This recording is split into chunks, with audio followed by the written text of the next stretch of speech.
Bismillahirrahmanirrahim. Alhamdulillahirabbil alamin wa bihi nasta'in ala umurid dunya waddin. Wassalatu wassalamu ala al-mab'uthi rahmatan lil alamin sayyidina wa nabiyyina Muhammadin wa ala alihi wa sahbihi ajma'in. Rabbi shrah li sadri wa yassir li amri wahlul 'uqdatam min lisani yafqahu qawli wasaddid lisani wahdi qalbi bihaqqi sayyidina Muhammadin sallallahu alaihi wa alihi wasallam. Pemirsa MJA TV yang dirahmati Allah, masih dalam kajian Ahadits Arba'in An-Nawawiyah, 40 hadis Nabi SAW yang dikumpulkan oleh Sayyidina Imam An-Nawawi, yang saat ini kita berada pada hadis yang ketujuh. Di hadis yang ketujuh ini Imam Nawawi menukil hadis an Abi Ruqayyah Tamim bin Aus Ad-Dari radhiyallahu taala anhu anna Nabiyya sallallahu alaihi wa alihi wasallam qala ad-dinun nasihah. Qulna liman? Qala lillah wa li kitabihi wa li rasulihi wa li a'immatil muslimina wa ammatihim, rawahu Muslim. Dalam hadis ini, hadis yang singkat kata ulama, namun memiliki makna yang begitu luas, namun memiliki makna yang begitu dalam, dan memiliki makna yang begitu agung di dalam agama Islam ini.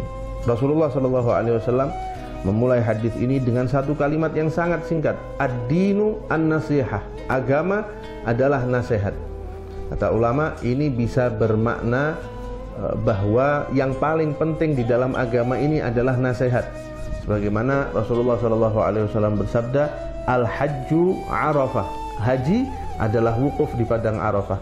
Kita tahu bahwa prosesi ibadah haji tidak hanya berisi wukuf di padang Arafah, tapi ucapan Rasulullah SAW itu hendak mengabarkan kepada kita bahwa inti dan bagian paling penting dari ibadah haji adalah wukuf di padang Arafah. Ulama mengatakan sama. Di dalam hadis ini ad-dinun nasihah, agama banyak macamnya, banyak komponennya agama ini. Namun Rasulullah ingin memberikan satu peringatan kepada kita bahwa inti dari agama ini adalah an-nasihah. Ulama yang lain mengatakan tidak. Kata ulama itu benar, agama itu hanya nasihat, karena nasihat bermakna kemurnian dan keikhlasan hati dan jiwa kepada Allah Subhanahu wa taala. Dan semua yang kita lakukan di dalam agama ini harus didasari dengan keikhlasan, harus didasari dengan ketulusan niat, harus didasari dengan kemurnian tujuan hanya untuk menggapai ridha Allah Subhanahu wa taala. Karena itu kita mengenal satu istilah taubatan nasuha, taubat yang nasuh, yaitu yang murni, yang tulus, yang ikhlas karena Allah Subhanahu wa ta'ala. Rasulullah bersabda ad-dinun nasihah. Lantas sahabat bertanya, liman ya Rasulullah? Untuk siapa nasihat itu ya Rasulullah? Untuk siapa kemurnian itu kami harus persembahkan ya Rasulullah? Lantas beliau menjawab, lillah, kepada Allah Subhanahu wa ta'ala. Apa yang dimaksud? Para ulama mengatakan nasihat lillah adalah kita beriman kepada Allah Subhanahu wa ta'ala, menjauhi kesyirikan, mempersekutukan Allah Subhanahu wa ta'ala, kemudian mensifatkan Allah, menyematkan kepada Allah semua sifat yang terpuji, semua sifat keagungan, semua sifat kesempurnaan, dan menjauhkan, menyucikan Allah Subhanahu wa ta'ala dari segala kekurangan.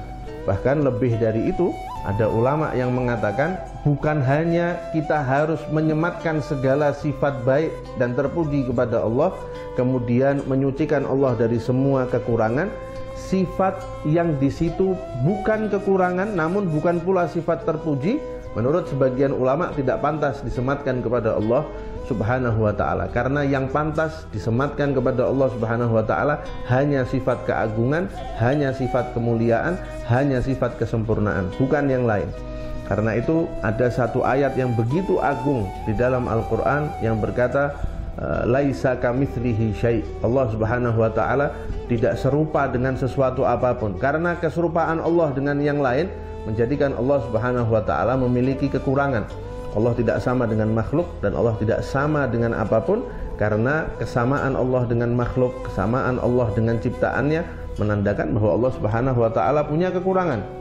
Kalau Allah butuh kepada sesuatu, maka tidak pantas dia disebut Tuhan. Tuhan adalah zat yang maha berdiri sendiri, maha perkasa, dan tidak serupa dengan sesuatu dan tidak butuh kepada sesuatu yang lain, dan itulah Allah Subhanahu wa ta'ala. Kemudian ikhlas atau nasihat kepada Allah Subhanahu wa taala adalah dengan menjalankan semua ketaatan dan menjauhi berbagai kemaksiatan, mencintai karena Allah, membenci karena Allah, berjihad di jalan Allah Subhanahu wa taala, kemudian mengakui dan mensyukuri segala nikmat dan karunia yang diberikan oleh Allah Subhanahu wa taala, serta membersihkan semua amal ibadah kita dari sifat riya, dari sifat ujub, dari sifat sum'ah dan lain-lain, serta mengajak orang untuk beriman dan mengesahkan Allah Subhanahu wa taala.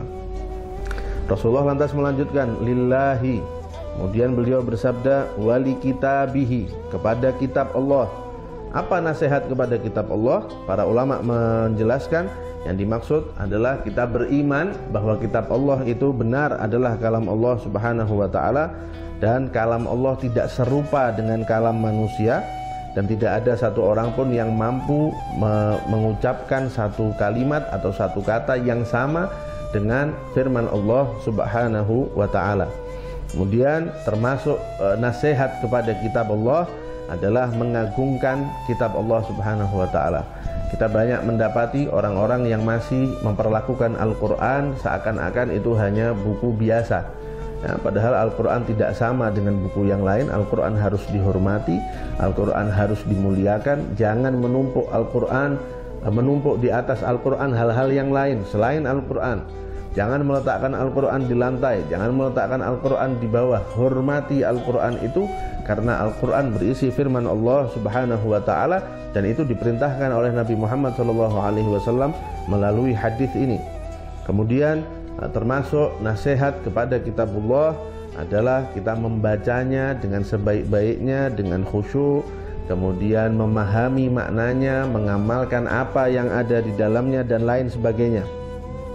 Kemudian Rasulullah melanjutkan wali rasulihi, nasihat kepada Rasul sallallahu alaihi wasallam, yaitu dengan cara membenarkan apa yang dibawa oleh Nabi Muhammad sallallahu alaihi wasallam, beriman dengan semua ajaran Nabi Muhammad sallallahu alaihi wasallam, mengerjakan ketaatan, mengerjakan segala yang diperintahkan oleh Rasulullah dan menjauhi semua yang dilarang oleh Nabi Muhammad sallallahu alaihi wasallam, membantu dan membela beliau baik semasa beliau hidup maupun saat ini setelah beliau wafat. Kemudian mengagungkan Nabi Muhammad SAW, menghormati Nabi Muhammad SAW, melakukan sunnah-sunnah Nabi Muhammad SAW, dan menyebarkan sunnah beliau kepada orang lain, mengajak orang dengan penuh kelembutan untuk belajar syariat Nabi Muhammad, melaksanakan sunnah dan ajaran Nabi Muhammad SAW. Termasuk di dalamnya adalah mencintai semua yang dicintai oleh Rasulullah SAW, mencintai keluarga beliau, mencintai sahabat beliau, mencintai hal-hal yang dicintai oleh Rasulullah SAW. Kemudian Nabi Muhammad SAW bersabda wali a'immatil muslimina, nasihat bagi para pemimpin kaum muslimin dengan cara kita mentaati perintah mereka selama itu tidak bertentangan dengan syariat, membantu mereka di dalam kebaikan, membantu mereka di dalam kebenaran. Jika mereka melenceng, tugas kita adalah mengingatkan mereka dengan penuh kelembutan, dengan penuh kasih sayang, kemudian menyampaikan hajat orang lain yang mungkin tidak terdengar oleh mereka. Itu termasuk kewajiban kita di hadapan para pemimpin.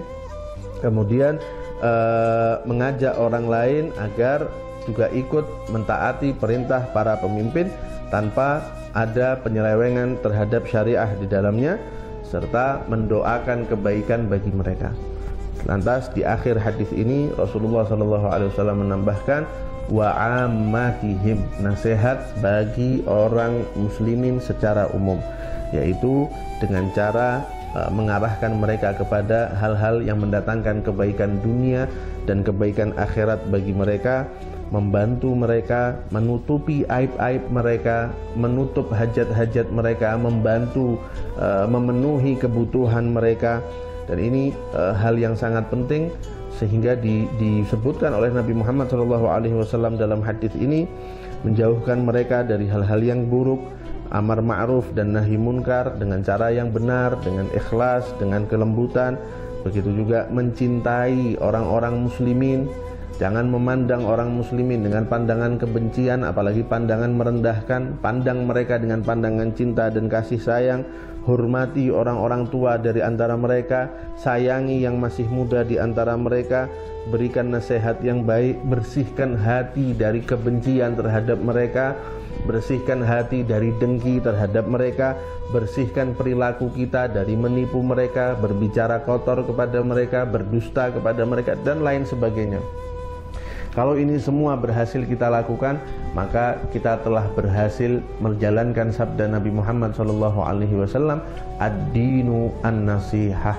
Ini semua harus dilakukan dengan kemurnian hati, dengan keikhlasan hati, dan dengan ketulusan, semua karena Allah Subhanahu wa ta'ala, dan karena menginginkan kebaikan bagi orang-orang yang disebut oleh Nabi Muhammad SAW di dalam hadis ini.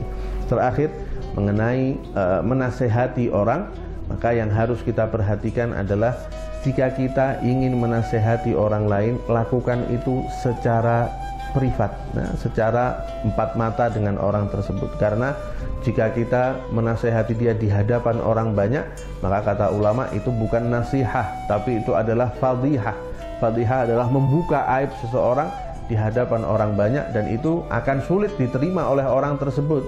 Kalau benar kita ingin memberikan kebaikan kepada orang itu, kalau benar tujuan kita tulus murni untuk memperbaiki keadaan orang ini, tidak mungkin kita mengambil cara yang justru akan ditolak oleh orang tersebut.